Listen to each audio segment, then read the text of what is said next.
qu'il y a 4 parties dans la messe. J'avais pas mal parlé du fait que la messe est une action de Dieu. C'est Dieu qui agit du début à la fin. Donc ce n'est pas un rassemblement humain de gens qui pensent la même chose et qui veulent se réchauffer un petit peu et se retrouver parce que c'est sympa. Même si ces aspects-là sont aussi présents dans la messe, mais la messe est une action liturgique qui a Dieu pour origine et pour sommet, pour cause et pour fin. Donc tout ce que nous faisons dans l'action liturgique, c'est Dieu qui en est l'auteur. Ce n'est pas une action de l'homme. Comme disait Benoît XVI, Ratzinger, avant d'être élu pape, mais dans son livre que je vous recommande à nouveau, L'Esprit de la liturgie, en 2002 ou 2003, la liturgie n'est pas la célébration du sentiment de l'homme par l'homme. La liturgie n'est pas l'auto-célébration du sentiment religieux de l'homme par l'homme, plutôt. C'est un danger, de croire que la liturgie, ce sont des dispositions humaines pour se faire plaisir, et puis, bon, voilà. Donc c'est une action divine. Donc cette action divine se déroule en 4 grandes parties. Dieu convoque son peuple, c'est la première partie que nous avons vue la dernière fois. Ecclésia, vous vous souvenez, ça veut dire convocation, en grec. L'Église, c'est un peuple qui a été convoqué, qui a été rassemblé. Je répète, ce ne sont pas des gens qui se sont mis ensemble, ce ne sont pas des gens qui se sont choisis. Ce sont des gens qui ont été donnés les uns aux autres par le sacrement du baptême, qui nous a incorporés à l'Église. Le deuxième moment de la messe, c'est Dieu parle à son peuple, c'est ce qu'on va voir aujourd'hui. Le troisième moment, Dieu nourrit son peuple dans son corps et son sang. Et le quatrième moment, c'est Dieu envoie son peuple. Alors, nous commençons donc aujourd'hui la deuxième partie. La deuxième partie commence avec donc ce qu'on appelle la liturgie de la parole. Dieu parle à son peuple. Alors la réforme liturgique demandée par le Concile Vatican II est mise en œuvre en 69. Je vous rappelle, le Concile, c'est allé de 62 à 65. Le Concile a demandé que la liturgie soit réformée et cette réforme a été faite par Saint Paul VI en 69. Et donc il y a eu notamment une réforme ce qu'on appelle du lectionnaire, des lectures, en gros, dans la forme, je ne sais pas comment on l'appelle maintenant, parce que, bon, dans l'ancienne forme, dans l'ancien rite, dans la forme extraordinaire du rite, je ne sais pas, bon, bref. Dans la messe qu'on célébrait avant jusqu'au Concile Vatican II, qu'on peut toujours célébrer maintenant, même si ça a été assez réduit par François, mais c'est toujours autorisé. Il y avait le lectionnaire, donc le rite, le champ des lectures choisies était très réduit. C'était quand même l'un des gros problèmes de l'ancienne messe, Il fallait clairement une réforme. Donc vous aviez tous les dimanches, en semaine, c'était les lectures du dimanche. On répétait, sauf s'il y avait des fêtes particulières, mais pendant la semaine, on répétait les lectures qu'on entendait le dimanche. Vous voyez, donc c'est donc comme il y a 52 dimanches, en quelques fêtes, vous aviez en gros une 60aine d'occasions d'avoir des lectures différentes, Ok ? Bon, la réforme liturgique a heureusement enrichi le lectionnaire, et dorénavant, on est passé d'un cycle qui était annuel pour les dimanches à un cycle sur 3 ans, l'année A, B et C. Donc l'année A correspond aux évangiles de Saint Matthieu, donc le dimanche, c'est le cas cette année, pour nous on est dans l'année A, ce sont les dimanches où il y a l'évangile de Saint Matthieu, année B, Marc, année C, Luc. Saint Jean étant dispatché chaque année, pour le coup, dans différents temps liturgiques, notamment le temps de Noël, par exemple. Ok ? Donc le dimanche, un cycle sur 3 ans, année A, B, C. Donc ça enrichit quand même déjà x3, si vous voulez. Et puis en plus, en semaine, on ne répète pas ce qu'on a entendu le dimanche, mais il y a un cycle de lecture aussi, propre aux semaines, sur 2 ans. Année paire, année impaire. Donc on est en 2023, ce sont les années impaires. D'accord ? Donc sur le dimanche, un cycle de 3 ans, année A, B, C. C'est-à-dire que vous entendez le même évangile le dimanche tous les 3 ans, au lieu de l'entendre autrefois tous les ans. Et puis donc en semaine, rythme sur 2 ans, année paire, année impaire. Donc en semaine, vous entendez les mêmes lectures tous les 2 ans. Ça va ? La liturgie de la parole commence donc à la première lecture. Je vais parler du dimanche, je ne voulais pas parler des messes de semaine, mais je vais parler de la messe du dimanche. Commence à la première lecture et se termine à la fin de la prière universelle. Hein, la troisième partie commence avec l'offertoire. Ça va? La liturgie de la parole, donc c'est Dieu qui nous parle. Donc on va commencer évidemment avec l'écriture sainte, hein, la parole de Dieu. Je vous rappelle que pour nous catholiques, la parole de Dieu, ce n'est pas seulement l'écriture. C'est en même temps à la fois l'écriture comme parole de Dieu écrite et ce qu'on appelle la tradition comme parole de Dieu transmise. L'écriture étant elle-même un acte de tradition. Elle nous a été transmise, l'écriture. Donc écriture et tradition, en fait, ce ne sont pas deux choses séparées. Ça marche l'un avec l'autre. C'est deux facettes, si vous voulez, de la même pièce. D'accord? Vatican II a beaucoup insisté là-dessus. Je vous renvoie à Dei Verbum, hein, le texte de Concile Vatican II sur l'écriture sainte, qui est le texte le plus important, hein, de Vatican II, qui est le plus court et qui a été le plus long et difficile à écrire, publié en décembre 65, donc juste avant la fin du concile, où Saint Paul VI, hein, a réaffirmé avec force que la parole de Dieu, c'est à la fois l'écriture et la tradition. Et écriture et tradition méritent égal respect, dit Paul VI. Il n'y en a pas une qui est plus importante que l'autre. Voilà. Donc, on va retrouver ça dans la liturgie de la parole. Donc, vous allez avoir une bonne partie sur l'écriture sainte, avec donc la première lecture, le psaume, la deuxième lecture et l'évangile. Donc, la première lecture est toujours tirée de l'Ancien Testament. Ok. Aujourd'hui, puisque vous êtes tous préparés à la messe, évidemment, en lisant les textes d'aujourd'hui. Hein? Et donc, première lecture, aujourd'hui, c'est le livre d'Isaïe, d'accord? Ancien Testament. Ensuite, deuxième lecture, ensuite, il y a le psaume. Bon, je ne vais pas vous faire l'affront de dire que le psaume fait partie de l'Ancien Testament, d'accord? Il n'y a pas de psaume du Nouveau Testament, hein, ça n'existe pas. Donc le psaume, c'est l'Ancien Testament. Psaume, hein, c'est magnifique, hein, ce sont des chants, c'est vraiment un résumé de toute la vie spirituelle, c'est assez exceptionnel, hein, les psaumes. Hein. On se retrouve tous dans chacun des psaumes. Vous avez des psaumes de joie, d'allégresse, des psaumes de tristesse, de désolation, voilà. Bon. Ensuite, la deuxième lecture, elle est tirée du Nouveau Testament.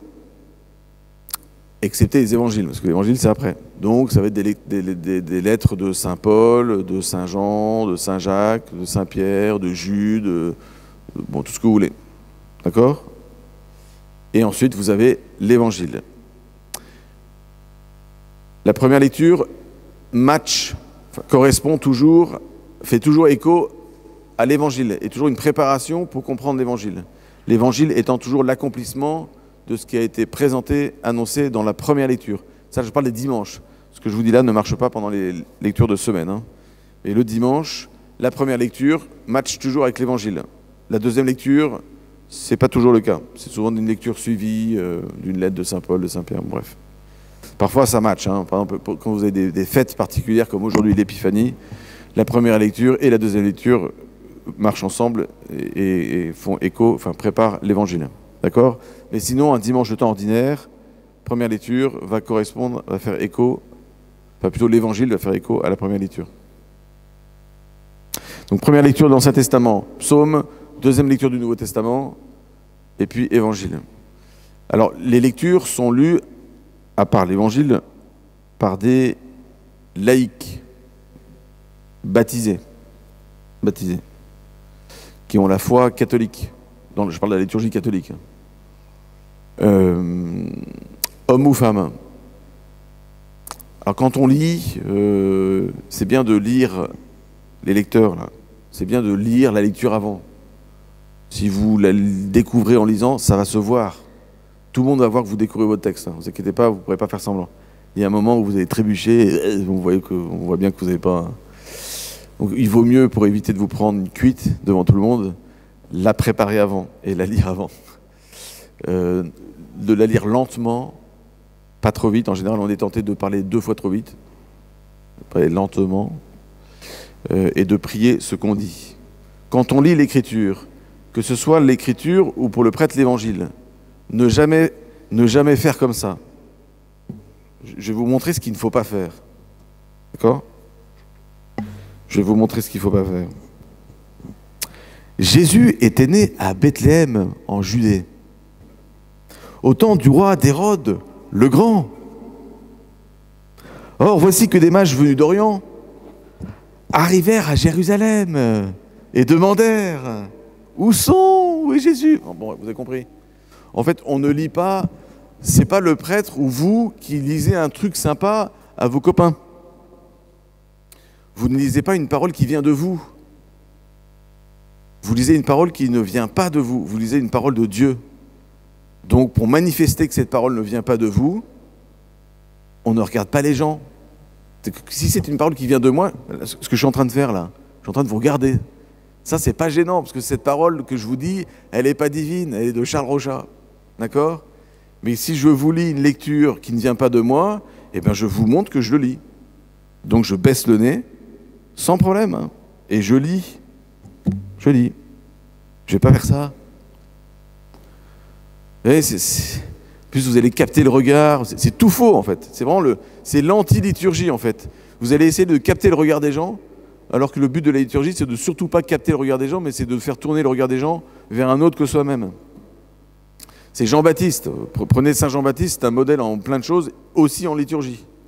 Il faut que je diminue pour que Jésus grandisse. Parfois, il y a des mauvais laïcs ou prêtres en liturgie, il faut que l'autre diminue pour que je grandisse, quoi. Vous voyez ? Bon. Par contre, l'homélie, du coup, c'est un moment où on vous parle. Donc ça, pour le coup, il vaut mieux qu'on vous regarde plutôt qu'on regarde nos papiers, quoi. Enfin, parfois, on a besoin de regarder nos papiers quand même, hein, mais ça va la différence ? Bon. Donc, il ne faut pas être gêné. Par contre, vous dites lecture du livre du prophète Isaïe, puis vous lisez. C'est pas gênant. Quand vous allez monter pour lire, que ce soit à Saint-Nizée ou partout, hein, c'est partout pareil ce que je vous dis, hein, vous vous inclinez au pied des marches au milieu. Vous vous souvenez des 3 types d'inclination? Là, c'est l'inclination profonde. Hein, pis sur 2. Parce qu'il y a l'autel qui est devant vous, hein, et l'autel représente le Christ. Donc c'est le lieu le plus important de l'Église, hein, le lieu du sacrifice. On s'incline. Alors, si vous êtes à la première lecture, bon, vous êtes le premier, vous vous inclinez tout seul. Mais après, quand vous repartez, il y a l'autre personne qui va venir pour lire le psaume. Ou si vous avez chanté le psaume, il y a l'autre personne qui va venir pour la deuxième lecture. C'est sympa d'attendre son copain pour s'incliner ensemble avant de repartir. C'est plus élégant. C'est plus joli. Voilà. La beauté n'est pas un péché en liturgie, elle est même hautement recommandée, hein. La beauté sauvera le monde. Voilà. Alors, quand la deuxième lecture est... Donc, à la fin de la première lecture, oui, donc vous dites première lecture ou deuxième lecture, à la fin, vous dites « Parole du Seigneur ». Celui qui lit, hein, « Parole du Seigneur ». Et on répond, voilà, on répond avec conviction et foi. Donc, pas comme vous venez de faire, par exemple. Ça, c'est normal, parce que là, on n'est pas dans l'action liturgique. Mais donc, on répond fort, quoi, hein. Nous rendons grâce à Dieu, d'accord ? Ensuite, donc, il y a le... Alors, pendant ce temps-là, il n'y a rien qui se passe au niveau des servants de messe, etc. On est tous assis, hein, pour écouter. Une position assise, il y a une position aussi d'écoute. Donc, c'est normal qu'on se mette assis. Ce n'est pas le moment de se mettre debout. Voilà. On lit toujours depuis l'ambon, hein, qui est un des 3 éléments essentiels du sanctuaire, hein. Les trois éléments essentiels, le premier c'est l'autel qui est au centre, symbolise le Christ. Le deuxième c'est la table de l'Eucharistie, la table de la parole, ici, et puis le siège de présidence. Ok. Qu'est-ce que je voulais dire là-dessus? Oui, donc on lit toujours depuis l'ambon, on ne lit jamais depuis un autre micro pour les annonces. Donc, à l'inverse, on ne fait jamais les annonces depuis l'ambon. C'est pour ça que quand on fait les annonces à la fin de messe, vous avez remarqué, celui qui fait l'annonce, soit il a un autre micro à côté, soit il prend le HF et il se met là, mais il ne va pas la faire depuis là ou depuis le siège de présidence, sauf s'il y a des problèmes de micro, mais on essaie d'éviter ça. D'accord? Ah oui, autre truc, on ne vient pas à l'ambon avec son prion en église ou son magnificat ou sa feuille de messe. Alors ça, jamais. Oui, jamais ça. Vous laissez votre prion en machin et votre magnifique truc sur votre siège et vous venez les mains vides. En fait, c'est très bien fait. Vous voyez, des livres liturgiques Il y a des gens qui ont passé des années dans des bureaux au Vatican pour les faire, par respect pour leur travail, utiliser leurs trucs. D'accord? Non mais plus sérieusement, il y a des livres liturgiques. Vous voyez, quand l'Évangile nous dit que Jésus, à la synagogue de Nazareth, a pris le livre que le serviteur lui a donné, il est tombé sur le rouleau du livre d'Isaïe,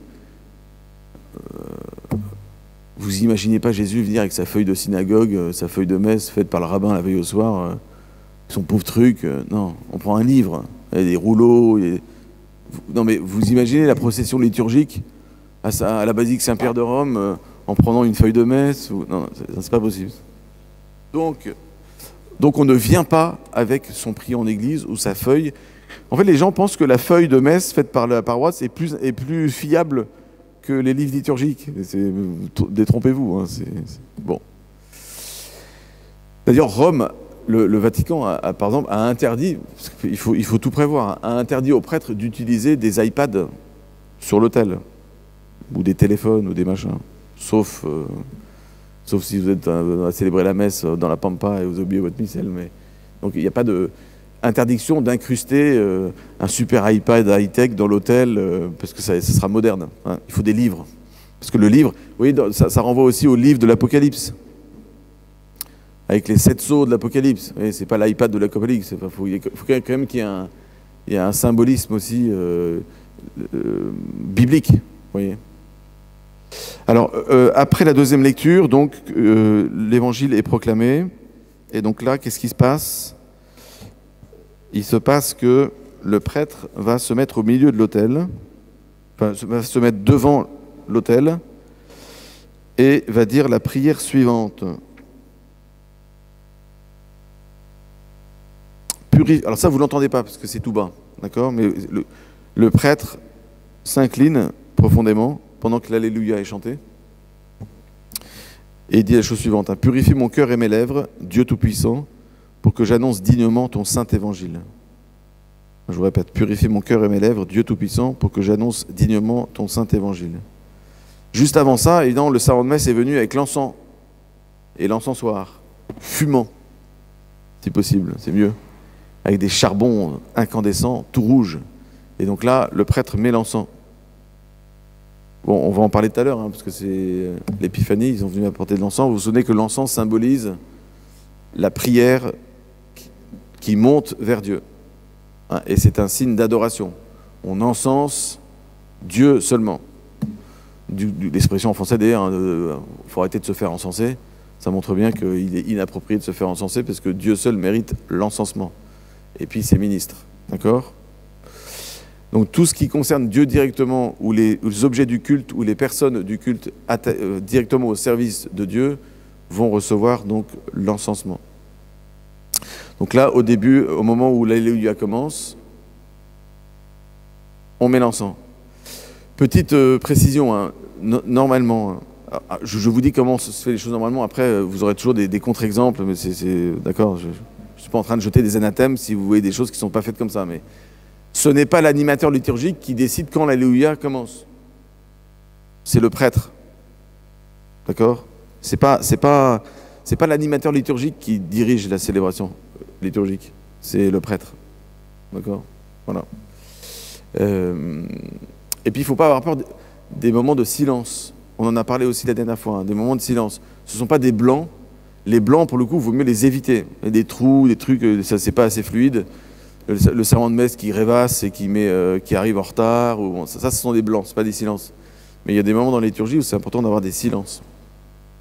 Hein, notamment des silences courts, hein, mais après les lectures, et des silences plus longs après l'homélie.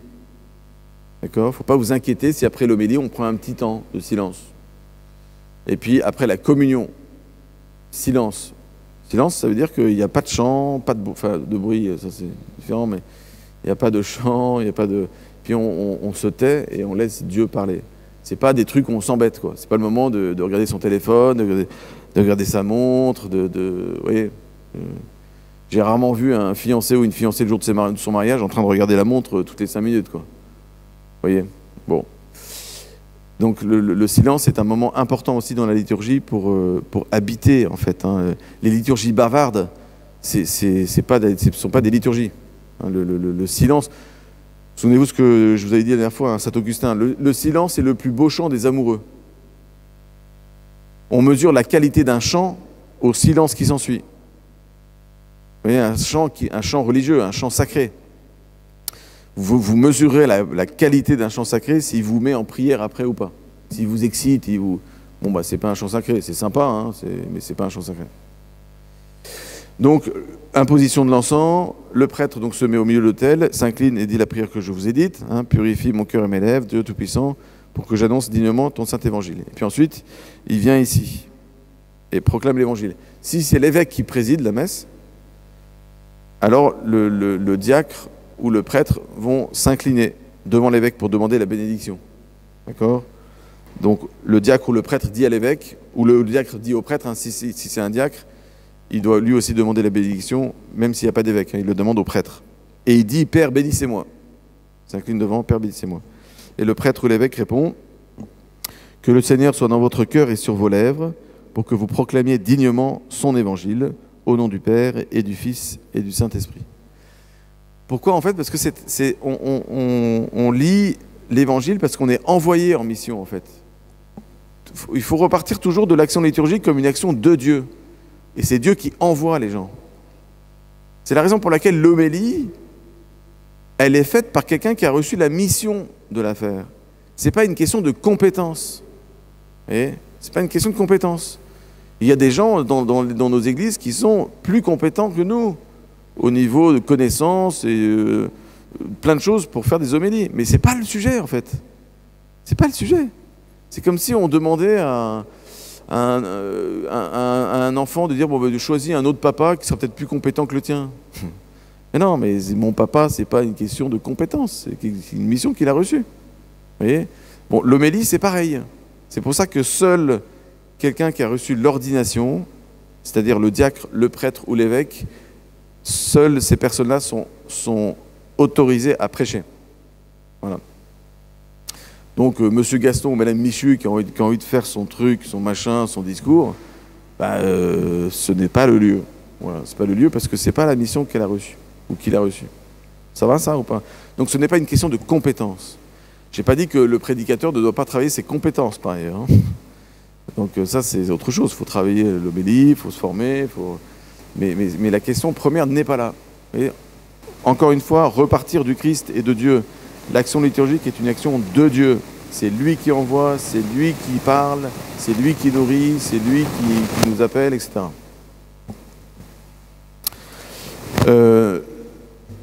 Le prêtre donc, ou le diacre vous dit donc le Seigneur soit avec vous, vous répondez et avec votre esprit, et donc il signe sur le livre, sur l'évangéliaire, évangile, il trace un signe de croix, évangile de Jésus-Christ selon saint Matthieu.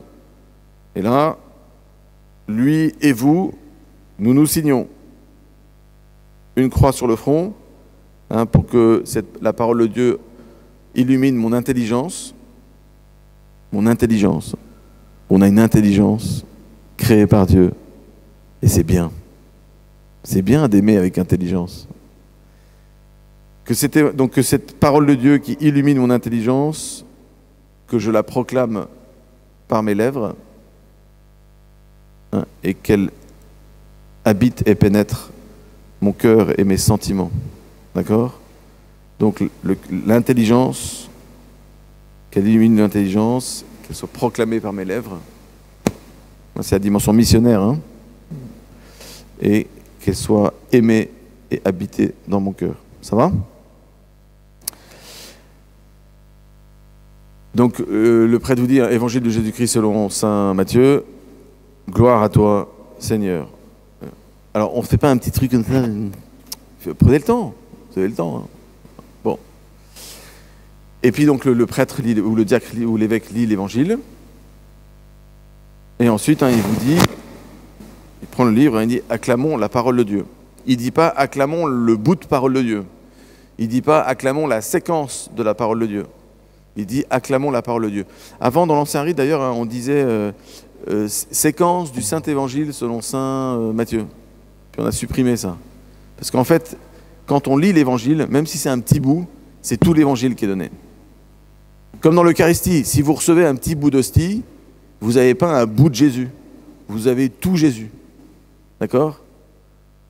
Je ne parle pas du saucisson, hein, le Jésus. Parce que là, si vous coupez des rondelles, vous n'aurez qu'un bout de saucisson. Mais là, si je vous donne un petit bout d'hostie ou un gros bout d'hostie, vous avez tout Jésus. D'accord? Bon, bah pareil pour l'Évangile. Que vous ayez un verset de l'Évangile ou 3 pages d'Évangile, vous avez tout l'Évangile à chaque fois. Donc c'est pour ça que le prêtre dit, ou le diacre, ou l'évêque dit, acclamons la parole de Dieu. On ne dit pas acclamons le bout de parole de Dieu que vous avez entendu, ou la petite partie. Et vous répondez. Vous répondez quoi? Acclamons la parole de Dieu. À toi. Vous répondez louange à toi, Seigneur Jésus. C'est-à-dire que la parole de Dieu, ce n'est pas le bouquin. Vous ne vous dites pas louange à toi, saint livre en cuir rouge. Non, non. Vous dites louange à toi, Seigneur Jésus. C'est-à-dire que la parole de Dieu que vous avez entendue, c'est lui. C'est lui. Je vous rappelle que nous ne sommes pas une religion du livre. Nous sommes une religion du Verbe incarné. La parole de Dieu pour nous, ce n'est pas un bouquin, c'est une personne. Cette personne, c'est Jésus. Le Verbe de Dieu fait chair. C'est important ça. Hein. Nous ne sommes pas une religion du livre, nous sommes une religion de la parole de Dieu faite chair, la parole de Dieu incarnée. Ça va? Vous vous asseyez. Hein, on se met debout par contre pour l'évangile, hein, parce que dans les livres saints de la Bible, ce sont les livres les plus importants. Parce qu'ils parlent directement de la vie du Christ, et ce sont les paroles directes du Christ lui-même. C'est pour ça que les 4 évangiles ont une excellence sur tous les autres livres saints de l'Écriture. Là, vous vous asseyez, et quand vous vous asseyez, ce n'est pas le moment de commencer la sieste. D'accord? Bon, peut-être que le prêtre peut vous endormir, c'est possible. Mais ayez pitié de lui et pour lui, d'accord? Bon. Et alors, c'est le moment de l'homélie. Voilà. Donc l'homélie est un commentaire fait par le ministre ordonné, le diacre, le prêtre ou l'évêque, sur l'Écriture sainte. D'abord sur les passages de l'Écriture. Hein, c'est pas un moment de journal télévisé ou de faire de l'actualité, etc. Même si, par contre, l'homélie a pour but de nous faire, intégrer l'Écriture qu'on a entendue en lien avec notre vie concrète. Hein, donc ce n'est pas un cours d'exégèse ou un cours de théologie, même s'il y aura des éléments d'exégèse ou de théologie, mais ce n'est pas un cours, ce n'est pas une conférence, ce n'est pas un topo, c'est un moment, c'est une causerie hein, faite par le prêtre pour vous encourager, normalement. Une bonne homélie, j'ai conscience que je m'auto-flagelle, hein, parce que vous êtes tous en train de vous dire ah, il ne le fait peut-être pas lui. Bon, mais une bonne homélie doit nous encourager. Vous ressortez en disant une bonne homélie, vous l'oubliez. L'idéal d'une bonne homélie, c'est de retenir l'Écriture sainte et d'oublier ce que le prêtre vous a blablaté. Vous voyez ? Quand vous dites à un prêtre « Ah, merci mon père pour votre homélie », si ce n'est pas pure politesse, ne le faites pas. Par contre, si vraiment il y a quelque chose qui vous a touché et vous voulez lui dire, c'est sympa de lui dire. Dites-le lui. Non, mais c'est pas... Et alors, ce qui est bien, ce qui est encore mieux, c'est de dire ce qui vous a touché. Et parfois, on a des surprises. Ah, mon père, j'ai beaucoup aimé votre homélie. Ah oui, c'est quoi qui vous a touché? Bah, quand vous avez dit ça, et là vous dites, purée, elle n'a rien compris. J'avais dit l'inverse. Bon. Ça peut arriver, ça. Ça peut arriver. Et là, on se dit, bah, merci Seigneur, voilà. Tu arrives à toucher tout le monde comme tu veux. Bon. Je ne ferai pas de commentaires sur comment une homélie doit être faite, tout ça, la longueur des homélies, ça dépend aussi des pays. Vous voyez, si vous faites une homélie de 7 minutes en Afrique, on va vous prendre pour un fumiste. Un prêtre ou un évêque qui fait une homélie de 7 minutes en Afrique, c'est du scandale, c'est de la fumisterie. Là-bas, c'est un quart d'heure, 20 minutes, une demi-heure, 3 quarts d'heure. Bon, on prend son temps. Hein. Voilà. Donc l'homélie fait partie de ce qu'on appelle la liturgie de la parole. Hein, donc je vous renvoie effectivement à ce que je disais tout à l'heure sur la mission que le prêtre a reçue de prêcher. Ça fait partie de cette liturgie de la parole. Je ne dis pas que tout ce que le prêtre dit est parole de l'Évangile, Mais ça fait partie de... Il faut poser un acte de foi que Dieu va vous toucher, espérons en tout cas, par cette homélie. Vous voyez ? Ensuite, donc il y a un temps de silence. Alors oui, vous pouvez prendre des notes aussi pendant les homélies. Il y en a qui aiment prendre des notes, il y en a qui n'en prennent pas, vous faites ce que vous voulez. Voilà, vous faites ce que vous voulez. Mais si ça peut vous aider, prenez des notes. Ou un petit point, ou bon. Ensuite, il y a un temps de silence. Pour le coup, là, c'est pas du blanc, c'est un temps de silence. Voilà. Et vient ensuite, donc, le dimanche, il y a le credo. Le credo, c'est quoi? C'est, donc, comme vous savez, hein, c'est le résumé de la foi chrétienne. En fait, c'est une manière de répondre à Dieu. En faisant le credo, en fait, on dit, ben, voilà, Seigneur, nous avons entendu ta parole. Eh bien, nous, on va te répondre. Et on va te dire, eh bien, tout ce que nous avons entendu, nous y croyons.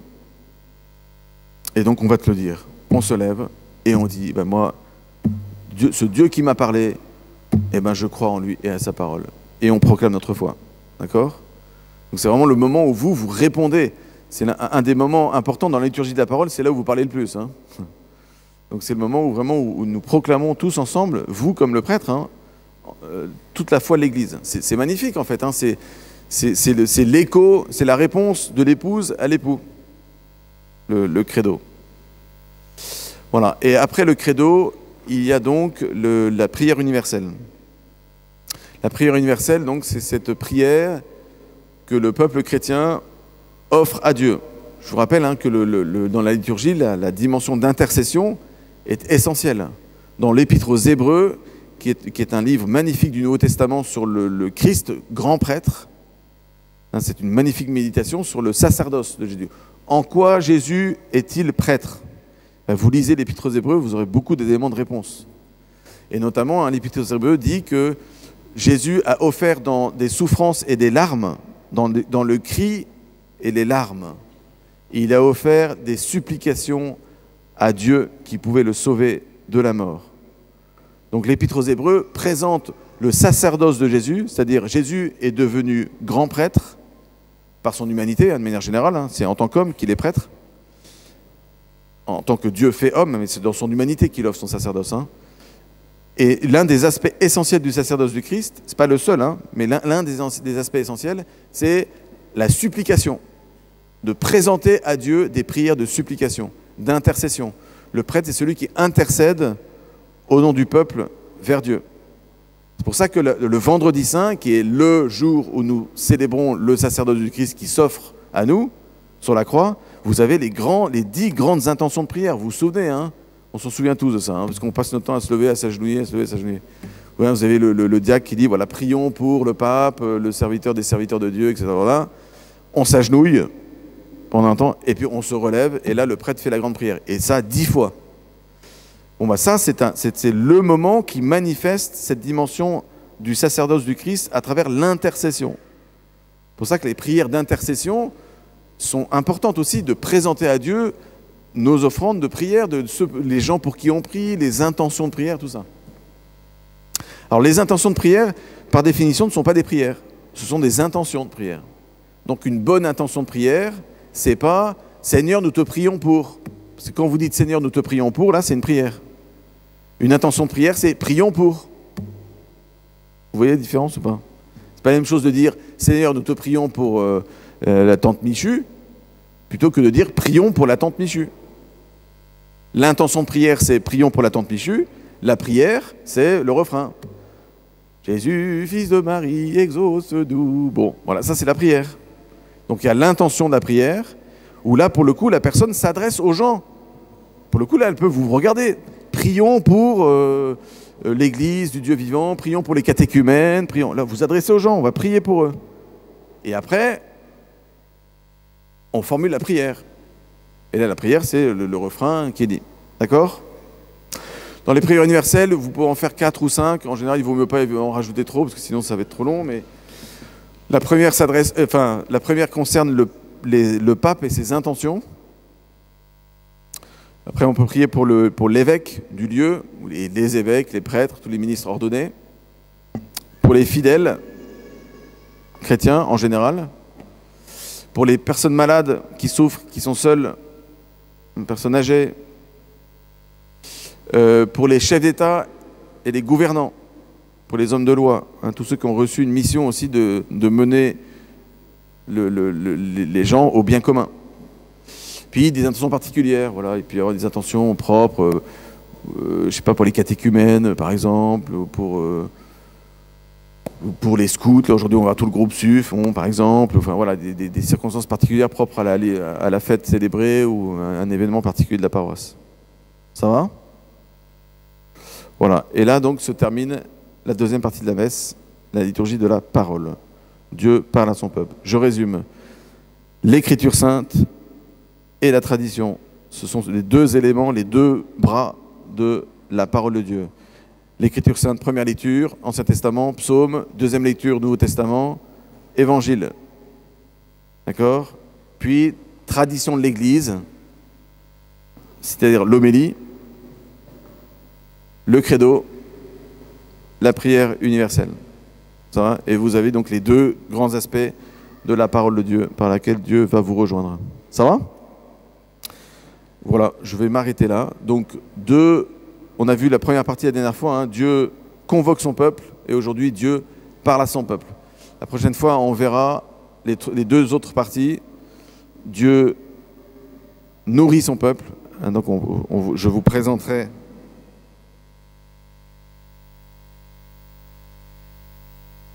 la dînette eucharistique. Voilà.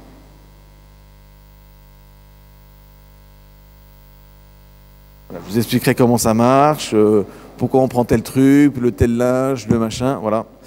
Et puis on verra donc en quoi consiste cette liturgie de Dieu qui nous nourrit, et ensuite Dieu qui nous envoie. Gloire au Père et au Fils et au Saint-Esprit, comme il était au commencement, maintenant et toujours, et dans les siècles des siècles. Amen. Voilà, je vous invite à rester en silence et à vous préparer à la messe comme cela.